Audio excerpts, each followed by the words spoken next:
I should have known the universe was about to mess with me. The way you sometimes feel the air get heavier right before summer storm, or that weird prickling at the back of your neck that tells you today's the day the neighbors are going to get weird. Monday morning, I'm barely out the door, coffee in one hand, bag in the other, when I spot him. Tiny silhouette across the street, standing there like he owns the whole block. Timmy, Karen's kid. If you've never met a 6-year-old who looks at you like he's already planning your downfall, count yourself lucky. I try a neighborly wave, still halfway hoping this week will cut me a break. He doesn't wave back, just kind of cocks his head, grins this little watch your back grin, and leans into the curb like he's holding a secret. That was the universe's little warning. Should have taken the hint. It started small, you know? I mean, I've seen enough sitcoms to know where this goes. But at first it was just a basketball on my lawn. No big deal. Next morning, my garden gnome's taking a nap in the flower bed, face first. Day after that, 2 old tires pop up under my mailbox like they're expecting mail of their own. I told myself, kids will be kids. But you ever notice when it stops feeling innocent? Every morning, it's something new.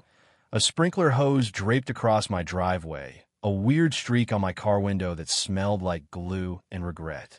Let me tell you, nothing good ever comes of that smell. Now, Karen's a whole character by herself. Every neighborhood's got one, right? Hair never out of place, nails so sharp you figure she files them on the bones of lesser neighbors. I try to keep things civil, walk up one afternoon. Hi, Karen. Has Timmy maybe been, exploring the art of chaos on my property? She blinks at me, big eyes, that smile that never touches her eyes. Oh, Timmy? He's just a curious boy. Kids will be kids. That voice, like someone spooning sugar over thumbtacks. I'm sure it's all just innocent fun. Same way she was innocently dropping 3 HOA complaint letters about my hedges last month, even though they were trimmed tighter than her hairdo. You see where this is going. By Wednesday, I'm parking 2 houses down just to avoid whatever destiny Timmy and the universe have cooked up for me. You get that feeling sometimes, like you're being hunted by bureaucracy in gym shorts. So when I finally pull into my own driveway again, I already sense something's off. That's when I see it. My car is gone. Poof.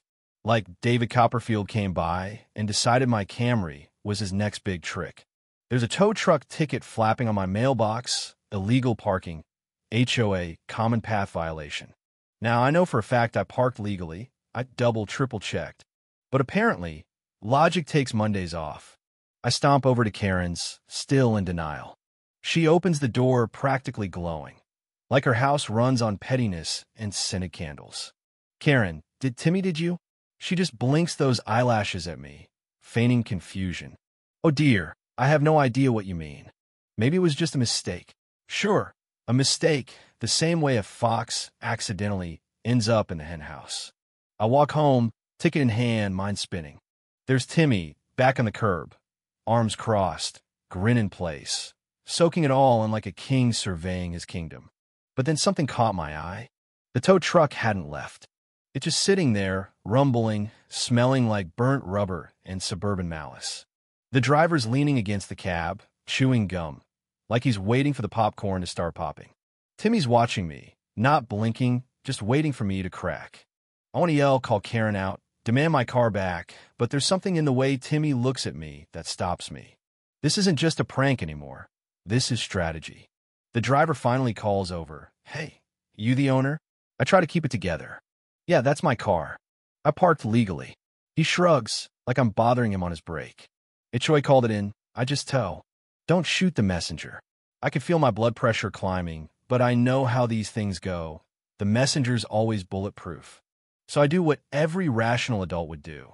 I march down to the HOA office, which smells like burnt coffee and crushed dreams. The receptionist greets me with that smile you reserve for someone who just lost a bet. Can I help you? Yeah, my car got towed. There's got to be a mistake. She taps on her keyboard, barely hiding the smirk.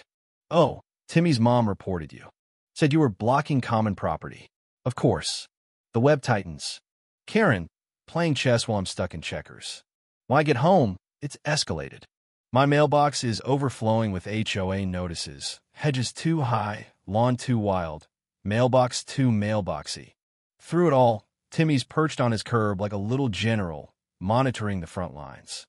That evening, I decided to try diplomacy, bake some muffins, hope to bribe my way back to sanity. I knock, basket in hand.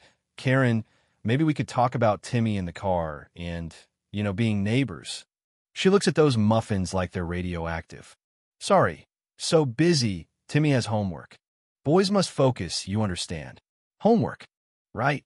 I go back inside, pretty sure I just failed neighbor diplomacy 101. That's when I spot a sticky note on my door. Block letters, definitely not an adult's handwriting. Keep trying, loser. I laugh, at first. Then I realize it's a little too close to home, and my laugh sounds more like a bark. There's a tingle of fear in the back of my mind. I know this isn't done. Sunset's casting these long, moody shadows, making everything look sharper, meaner. I see Timmy, dragging something from my garage. He's struggling with it, huffing, determined. My garage door's wide open, my tools scattered from that morning. He's hauling my pink ceramic flamingo, the one I bought my first summer here, the one that's always made the neighbors grumble. Timmy, I yell, adrenaline kicking in. Put that down. He stops, grins eyes bright. What? I'm just moving it. Moving it where? Top secret, he says, smirking like a cartoon villain. Just then, Karen appears, perfect as ever, hands on her hips, voice sweet as vinegar. Timmy, be careful. Like she's the only grown-up on set. He's just helping, she says. Helping me destroy my own yard art? I rush over, grab Timmy's arm. He yanks free, laughing, and bolts toward the street. That's when I hear the tow truck again, slow, creeping, like it's hunting. I sprint over. The driver leans out, eyebrows raised. Back already? You really like this game. I don't want a game, I shout, probably sounding a little unhinged. I just want my stuff left alone. He shrugs again. HOA called. You're obstructing again. Before I can argue, Timmy races by, flamingo in tow, and the driver heads straight for it. For a split second, time freezes. The flamingo's balanced on the edge of the truck. Timmy's cackling. I'm shouting. And then, swoop, the driver grabs the flamingo, lifts it into the back of the tow truck, and it's gone. Just like that. Gone. The street goes silent. Timmy's face crumples, the mask slipping. Karen gasps, like she's just realized she left the oven on for 6 years. I'm standing there, frozen, watching the last silly thing I loved about this neighborhood disappear down the street like a lost lottery ticket. There's this strange, painful pause. Nobody says a word. Timmy looks at me, suddenly small, scared. Wait, where'd it go? For a heartbeat. He's just a little kid again, not some mini CEO of mischief. Karen stands behind him, mouth open, eyes big. It hits me then. This is what happens when the games go too far. I walk over, voice shaking but low. Karen, this isn't about a car or a lawn ornament. It's about respect. Your son's been testing me all week, and you've let him. She tries to talk, but I cut her off. My turn now. Actions matter. And when you teach your kid it's okay to use the rules as a weapon, to mess with people just because you can, well, that's not neighborly. That's not decent. I glance at Timmy. You might not have meant for any of this, but you're old enough to know when you've crossed a line. Karen just stands there, stunned, hairdo a little less perfect in a breeze, maybe realizing for the first time there's a cost to all this petty one-upmanship. Timmy's bottom lip trembles. I'm sorry, he says, so quiet you almost miss it. I'll let my anger go just a little. I know, but it's done now, and we won't forget. The tow truck vanishes around the corner, my flamingo with it, a weird, tragic trophy of suburban warfare. The streetlights flick on, washing everything in that blue-gray haze that makes you think of all the dumb battles people fight. I stand in my empty driveway, looking at where my car used to be, where my flamingo sat, and I get it. It's never really about the stuff. It's about the lines we draw and what happens when someone steps over. As I close my garage, the world goes quiet, except for the echo of that tow truck, reminding me not to take things for granted. Maybe next time I'll just park on the neighbor's yard, or maybe I'll plant 10 more flamingos just out of spite. Yeah, that happened. So what do you think? When is enough enough? Ever had a neighbor push you too far? Or an HOA play judge and jury over something small? Drop your stories in the comments. I want to know. Because Honestly, in this neighborhood, justice is a long game, and everybody's got a flamingo to lose. If you've ever fought back, or just watched the fireworks from your porch, hit that like, share your craziest story, and let's talk about what neighborly really means.